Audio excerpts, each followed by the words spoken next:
Bonjour. Dans ce chapitre 2, nous allons donc étudier la monnaie. En effet, rappelez-vous ce que j'ai dit. C'est que plus les sociétés augmentent de taille, de population, plus il y a de produits et d'échanges, il faut bien trouver un numéraire pour pouvoir faciliter ces échanges entre les individus. Et avant d'arriver aux pièces de monnaie qu'on connaît aujourd'hui, depuis plus de 2000 ans bientôt, on est passé par des étapes. Par exemple, pour faciliter l'échange, pour fluidifier les échanges, les humains ont choisi des marchandises comme le sel, comme le poivre, parfois même comme le bétail, comme les coquillages, qu'on retrouve d'ailleurs dans des sociétés dites primitives. Encore aujourd'hui, je ne dirais pas encore aujourd'hui, parce qu'aujourd'hui le système est quand même très monétarisé, mais dans des villages totalement coupés du monde, on peut retrouver ces systèmes de numéraires, qui choisis donc par des personnes, par des petites communautés. Et ces numéraires vont permettre de simplifier le système de prix. Je dis un numéraire, c'est bien sûr, quand on dit numéraire, c'est la monnaie au sens où on l'entend aujourd'hui, par exemple les pièces de monnaie, les billets, la monnaie scripturale qu'on va décrire par la suite. Mais numéraire, ça peut vouloir dire aussi une autre marchandise. J'insiste bien là-dessus. Il y avait même des rouleaux d'étoffe, par exemple, qui ont joué le rôle de numéraire. Ça dépendait, bien sûr, de la marchandise la plus facile à adopter dans ces sociétés humaines qui se complexifient. Complexifient parce qu'il y a à la fois la taille de la population qui augmente, et puis surtout le nombre de produits qui augmente. Et puis les échanges qui deviennent plus complexes. Les petites villes, les petits villages qui se transforment en villes moyennes. Des villes moyennes qui se transforment en grandes villes, etc. Donc un système d'organisation complexe, au niveau même des territoires.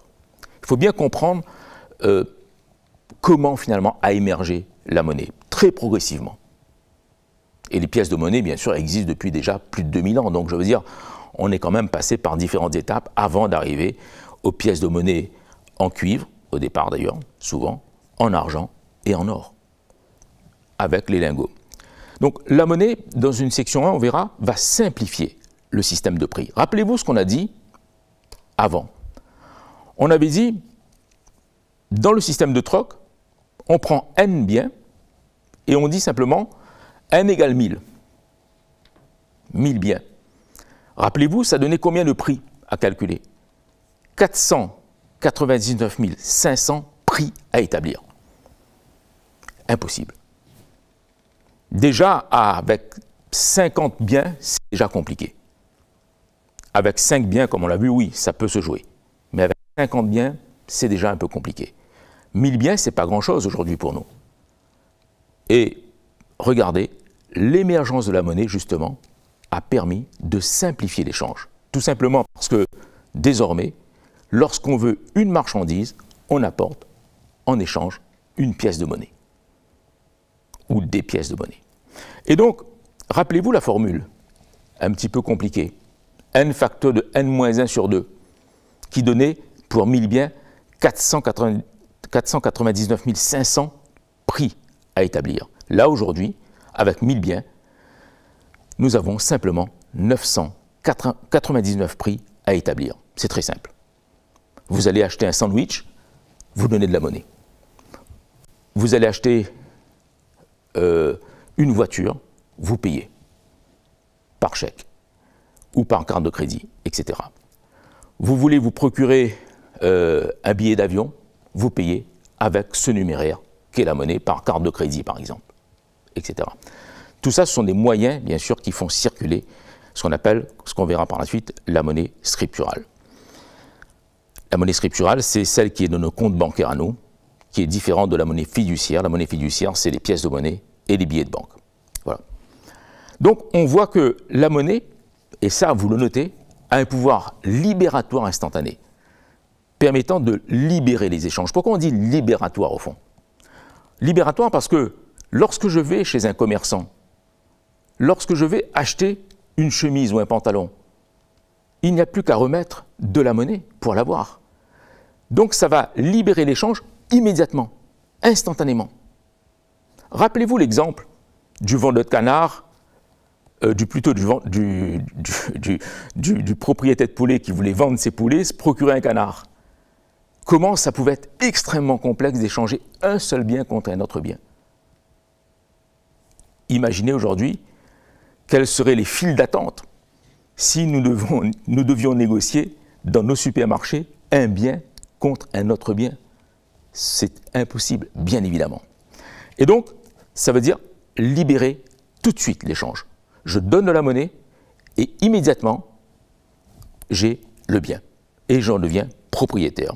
Et donc, la monnaie, bien sûr, va dynamiser le système de production et d'échange. Parce qu'à partir du moment où la monnaie circule, l'échange devient plus fluide. Et qu'est-ce qui va se passer? Par la suite, la production augmente. Et le fait de passer dans une économie monétarisée avec de la monnaie va, bien sûr, permettre l'explosion des différentes productions économiques. Production agricole, production de produits plus sophistiqués qu'on appelle aujourd'hui manufacturés, production de services, etc. Parce qu'il y aura la monnaie. Parce que les services, évidemment, dans des sociétés primitives, il n'y a pas de services, par exemple. Dans nos sociétés modernes, nous avons effectivement, nous pouvons payer un service par de la monnaie. Exemple, nous allons chez notre coiffeur, c'est un service, ça fait partie de l'économie des services, et bien sûr, le coiffeur qui nous fait une coupe de cheveux, nous allons donner tout simplement de l'argent. Voilà donc pourquoi la monnaie simplifie le système de prix. Et retenez simplement deux chiffres, 1000 biens, système de troc, 499 500 prix à établir, monnaie, 1000 biens, 999 prix à établir. Non seulement le nombre de prix est très restreint, mais avec de la monnaie, nous pouvons nous procurer instantanément le bien que nous voulons. Quelles sont donc les fonctions de la monnaie? Bien sûr, les trois grandes fonctions traditionnelles décrites par les économistes, à savoir l'unité de compte. Ça veut dire quoi, unité de compte? C'est que la monnaie va permettre non seulement de mesurer la valeur d'un bien, mais de les comparer entre eux. Et même le prix d'un bien par rapport au prix d'un service. J'ai pris un exemple que vous pouvez reprendre dans vos notes. L'exemple que j'ai pris, c'est un ordinateur qui est un bien. 500 €. Alors que le billet d'avion, c'est un service. C'est un service qui est donné. Le billet d'avion vaut, par exemple, 1000 €. Ça signifie que pour un billet d'avion, vous avez 2 ordinateurs. Vous voyez que la comparaison, elle est immédiate. Et donc, à ce petit jeu-là, vous pouvez comparer tous les biens et les services, instantanément. Et c'est pour ça qu'il y a même des calculateurs de comparaison de prix, par exemple, des comparaisons en matière de concurrence de prix. Vous pouvez faire tous les calculs que vous voulez. Ce qui est impossible dans une économie sans monnaie. Donc la monnaie, retenez bien ça, la monnaie, unité de compte. Ça sert à mesurer, mais aussi à comparer les prix des biens et des services entre eux. Deuxième fonction de la monnaie est un intermédiaire dans les échanges. Cela signifie qu'elle permet d'acheter des biens et des services. Elle joue le rôle donc d'intermédiation. Ce rôle d'intermédiation, on va le retrouver par la suite pour les banques. Mais déjà, la monnaie a un rôle d'intermédiation qui permet justement de se procurer les biens que l'on désire. Enfin, la monnaie est une réserve de valeur. Ça veut dire quoi, réserve de valeur? Ça veut dire que la monnaie, on peut la stocker. On peut la stocker chez soi. Et donc, cela correspond tout simplement à de l'épargne.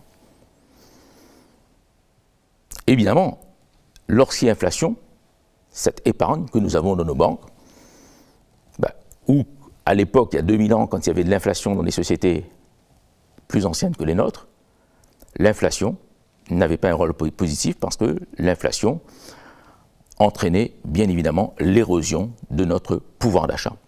et de notre épargne, bien évidemment. Donc ça, on va retrouver, si vous allez le retrouver lorsque vous allez étudier les phénomènes d'inflation, d'hyperinflation, etc., très facilement. On a 100 € qu'on met au 1er janvier de l'année. L'inflation a été de 4% durant cette année. En réalité, l'épargne s'est dépréciée. Réellement, notre épargne réelle n'est plus que de 96 €, tout simplement.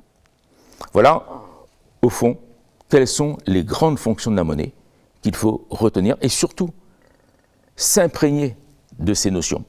Parce que par la suite, vous allez voir que le cours va devenir de plus en plus sophistiqué, de plus en plus complexe. Et il faut, dès le départ, s'imprégner de toutes ces notions. Vous allez voir qu'il y a évidemment une logique dans le cours. On part du troc, on passe par la monnaie, et bien sûr, qui dit monnaie, dit par la suite émergence du système bancaire. Et donc, on va se retrouver dans le prochain chapitre pour en parler. Je vous remercie.